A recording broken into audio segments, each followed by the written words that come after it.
Did you know that indoor air can be 2 to 5 times, even up to 100 times more polluted than outdoor air? And that 99% of us breathe in air that exceeds the World Health Organization's air quality limits? So, what's in this air that's so bad for us? Quite a few things, actually. There are volatile organic compounds, nitrogen oxide, carbon dioxide, just to name a few. So, how do we go about testing our air for all of the things that could be a detriment to our health? Well, we could start with the Sensirion SEN6X All-in-one combo solution for air quality monitoring. Hi, I'm Amelia Dalton, host of Chalk Talk. Properly measuring air quality can be a complex process. In this episode of Chalk Talk, Rick Zanardo from Sensirion and I chat about the key parameters that determine air quality and the challenges of air quality measurement. We also explore the details of the SEN6X all-in-one combo sensor module, how this integrated solution can lower your BOM and assembly costs, and how you can get started using it in your next design. And before we get started, don't forget to click that link. There you can find even more information about this topic from Sensirion. Hi, Rick. Thank you so much for joining me. Thank you, Amelia, for having me. Absolutely. Okay, so we're talking about how we can monitor air quality with the Sen6X all-in-one combo solution from Sensirion. But Rick, before we get started, can you set the stage for us? Why is there a need for this solution? Sure, Amelia. One way to set the stage is to consider this. We don't drink dirty water. Why breathe dirty air? In fact, we drink up to 3 liters of water per day, which is approximately 12 cups. And it's well known that most government and states, like the Environmental Protection Agency in the USA, sets and enforces standards and regulations to limit harmful germs and chemicals in our tap water. With respect to the air we breathe, the average adult, when just resting, inhales and exhales about 7 or 8 liters of air per minute. That totals about 11,000 liters of air per day, or up to 2,000 gallons. You see, air pollution is one of the greatest environmental risks to our health. It can cause stroke and heart disease, lung cancer, chronic respiratory diseases, and asthma. The problem is that 99% of the world's populations live in areas that exceed the guidelines of the World Health Organization. They specify safe concentration levels for us. What this means is that it affects all of us and does not only affect people living in very populated cities like Beijing or New Delhi or New York City. And furthermore, according to the EPA, we spend more than 90% of our time indoors, where pollution levels are often 2 to 5 times greater than outside. So, Amelia, managing indoor air quality is very important. Absolutely. Now, Rick, from previous Chalk Talks, I know that measuring indoor air quality can be a tricky process. That is correct. Indoor air quality is crucial, and measuring it is very challenging due to the many parameters that affect it. Okay, so Rick, when measuring indoor air quality, what kind of parameters should we keep in mind? Well, you have to take care of formaldehyde, which is a specific and important volatile organic compound. You also need to consider humidity, temperature, particulate matter, as well as other volatile organic compounds, nitrogen oxides, and carbon dioxide. This requires the integration of a lot of different sensors, which is complex. Engineers must take special precaution when placing these sensors into their product layout and communicating with them. They must also pay close attention to their product's thermal characteristics and airflow in order to achieve optimal sensor performance while implementing sensor compensation when necessary. This consumes a lot of time and resources and can lead to product development delays, or even suboptimal product performance in the market. So it is fair to say that measuring indoor air quality is complex, but it doesn't have to be. Okay, so Rick, talk to me about the SEN all-in-one solution. Was the motivation to create this solution to make indoor air quality measurement easier? Yes. SEN stands for Sensirion Environmental Node. Sensirion created a platform that integrates several environmental sensor technologies into a single architecture, making it more accessible to design engineers by providing a near turnkey solution for indoor air quality monitoring and measuring applications. There is only one physical device that needs to be designed in, a single communication interface to talk to, all sensors optimally integrated, and all necessary algorithms included. And every sensor in these smart modules are factory calibrated. So Sensirion's all-in-one combo solutions reduce design complexity, saving precious engineering resources while accelerating time to market. So, Rick, talk to me about how this solution works. So what makes the next generation Sen 6 work and what makes it unique is this new generation is a game-changing product that redefines air quality monitoring with its innovative use of cutting-edge MEMS sensor technology. At the heart is a novel new MEMS-based particulate matter sensing component. Measuring just 51 by 26 by 18 millimeters, the Sen 6 is less than half the size of comparable solutions using discrete sensors and 50% smaller than its predecessor, the Sen 5X. Protected by over 25 patents across the different integrated sensors, the module can measure up to 9 air quality related signals, including two new and important parameters, CO2 and formaldehyde. Okay, so let's step back a bit and talk about why we need to measure CO2 in the first place. Well, humans exhale CO2, and people in confined spaces increase CO2 levels. High CO2 levels are known to have detrimental consequences like compromised sleep quality and lower cognitive performance. For example, a recent field lab study has shown that poor ventilation in bedrooms, leading to poor indoor air quality, has been shown to reduce sleep quality. In fact, at even 1,000 parts per million or 1,000 ppm of CO2 levels of concentration in the air results in significant worsening of sleep quality and stress levels after a night's rest. And even at levels of 1,300 ppm, CO2 can decrease deep sleep duration and an increase in cortisol, which can even elevate our stress levels. Wow, I didn't know that. So, Rick, Sensirion has solutions to measure CO2, right? We do. Sensirion has multiple sensing technologies in house that can measure CO2. And we have selected and integrated two of these technologies into the Sen 6 platform in order to address different application requirements based on accuracy, sensitivity, and cost. Specifically, we've selected our photoacoustic non-dispersive infrared CO2 technology, which measures pressure waves generated by CO2 molecules and are absorbed by infrared light. This was selected based on its accuracy in order to meet healthy building standards. Secondly, we've also selected other product variants CO2 sensors based on thermal conductivity, which measures the thermal conductivity in air due to changes in CO2 concentration.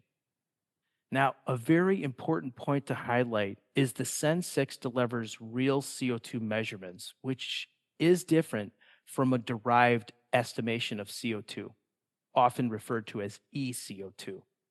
You see, the issue with eCO2 is that it uses metal oxide based VOC sensing technology, and its key assumption is measuring hydrogen as an estimate of CO2.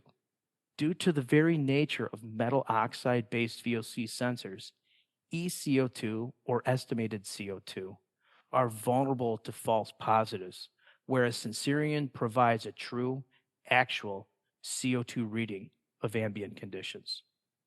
So you also mentioned formaldehyde as well. So why should we measure this element?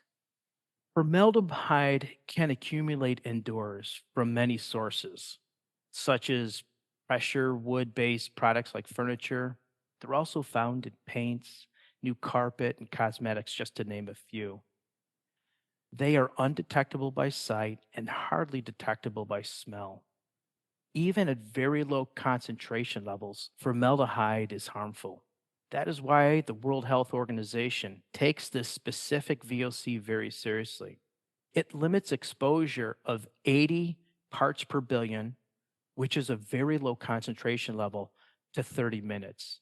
The key point is that today, formaldehyde is a carcinogen and should be taken seriously. Absolutely. So if formaldehyde is a VOC that is dangerous at low levels, how do you measure it separately to other VOCs? Other VOCs commonly found indoors can have concentration levels thousands times higher than formaldehyde. So you're right, a sensor that is highly selective to formaldehyde is critical. Sensirion 6X platform has a variant that offers both a metal oxide based VOC sensor for measuring general VOC levels, as well as a new sensor that is designed to be highly selective to measuring formaldehyde in the very low ppb levels with longest product life. Okay, so can we also talk a bit about particle matter sensing as well? Why is that important? Particulate matter, or PM, are airborne molecules, mostly consisting of solid particles and liquid droplets. They come from many natural and human generated sources like smoke, cooking particles, and products from combustion, like from cars and automobiles. PM is measured in microns, which is a measure of the diameter of the particle. 1 micron is equivalent to 1/1 millionth of a meter. So, to give you a sense of scale, the average diameter of a grain of sand is 90 microns. Sensirion's particular matter sensors measure from 10 microns down to sub 1 micron. So, this is a very important range as it relates to our health and well being. For example, coarse particles, as we define it, is particulate matters in the 10 micron range. These can affect our upper respiratory tract. Finer particles in the 2.5 micron range can affect the lower respiratory tract and the lining of our lungs. And very fine particles in the 1 and sub 1 micron affect our alveoli deep inside our lungs, which can be absorbed into our bloodstream. These are all important reasons. So let's take a closer look at the working principles of this new particulate matter sensor technology in the SEN6. Inside the SEN6, our particulate matter sensor functions in a very specific way. Externally generated air flow draws particles over the particulate matter sensor within the module. The integrated laser illuminates particles that cross the beam, and integrated photodiodes measure backscattered light from the particles, and an ASIC handles the analog measurement of signal and processing through the particulate matter algorithm. Values can then be read from the sensor through an I2C interface. Common particulate matter sensors struggle with degrading performance due to the internals of the sensor getting dirty. I mean, after all, it is measuring particulate matter. Sensirion has solved this limitation with our patented sheath flow technology that enables superior dust resilience.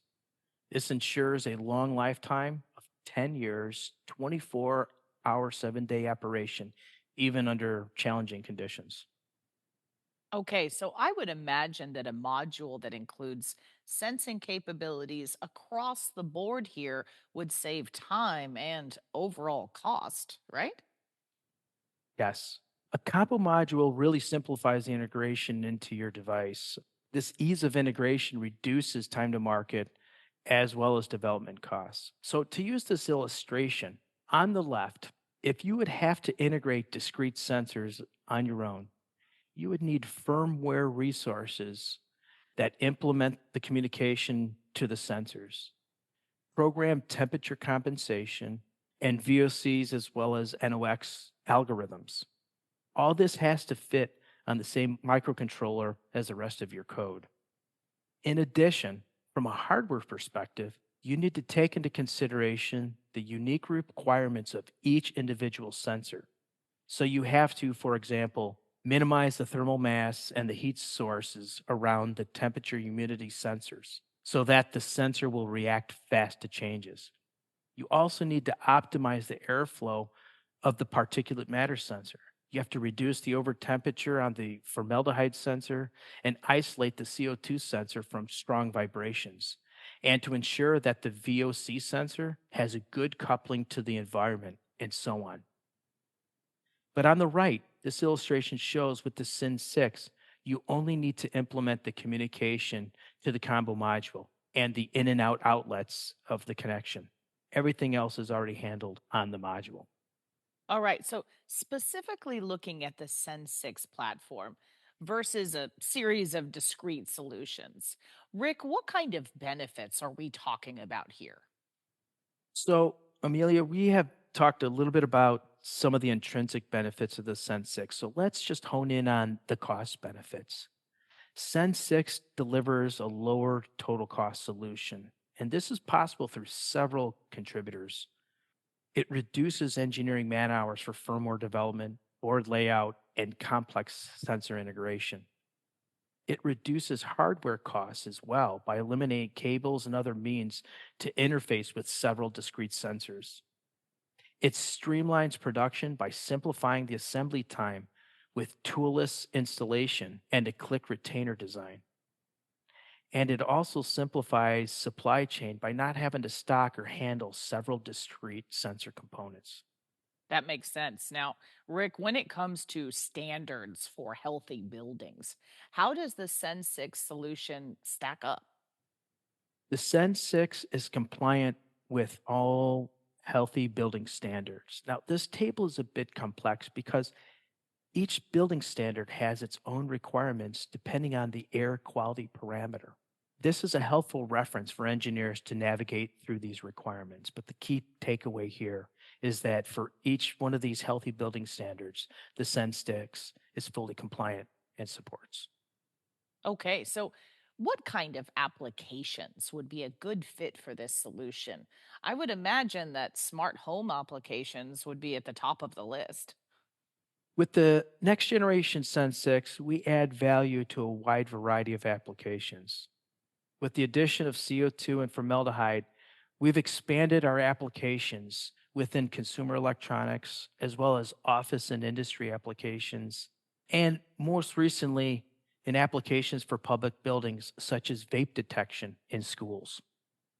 Okay, so are there any other kinds of applications that we can tackle with this solution? Sensor fusion is a technique that combines data from multiple sensors to generate a more accurate and reliable understanding of the environment than what could be achieved using individual sensors alone. Sensor fusion, for example, is a cornerstone in the development of autonomous vehicles. And there's a lot of development underway leveraging big data, machine learning, and sensors for indoor air quality monitoring.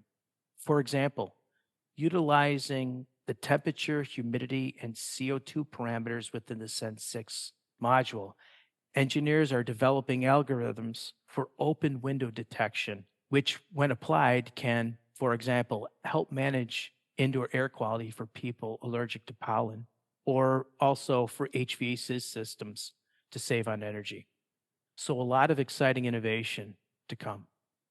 Fantastic. Now, Rick, how does the sensing capabilities break down within this family? The Sen6 platform offers a wide range of air quality parameters. All have a common form factor and I2C communication interface. Product offering For example, if you were to only want to measure particulate matter, is offered in the SEN60. The SEN63 includes both particulate matter, yet adds temperature, humidity, and our low-cost CO2 sensor based on thermal conductivity, which are ideal for cost-sensitive consumer applications. The SEN65 drops the CO2 parameter and adds VOC and nitrogen oxides. And finally, two variants we also offer at the top end of integration and performance is the SEN66. The SEN66 is the same as the SEN63, but utilizes our photoacoustic CO2 sensing technology in order to meet healthy building standards. And then last but not least, the SEN68 drops the CO2 and adds our new formaldehyde sensor. Excellent. All right. So, Rick, can you recap your main points for me? Sure. Poor indoor air quality affects our health and productivity. Monitoring indoor air quality is complex, but it doesn't have to be. Adding formaldehyde and CO2 are critical parameters to measuring indoor air quality. Our new SEN6 platform offers lower total cost solution over discrete sensors. And this new SEN6 platform can help companies accelerate their time to market. So, Amelia, to bring you back to where we started this conversation, most people in the developed world take it for granted that the water they drink is clean. This has not always been the case for drinking water, and diseases like cholera had spread because of it. Unfortunately, this is still where we're at with indoor air quality and the air we breathe today. By democratizing indoor air quality monitoring and improving air quality, the SEN6 can help transition to a world where clean air is as normal as the clean water today. Excellent. Well, Rick, I think that's all I have time for today. Thank you so much for joining me. Thanks, Amelia, for having me. And before we go, you didn't forget to click that link, did you? There you can find even more information about this topic from Sensirion. For Chalk Talks, I'm Amelia Dalton from eejournal.com. For more Chalk Talks, head on over to the Chalk Talk section of EE Journal. You can't miss it, it's right across the top.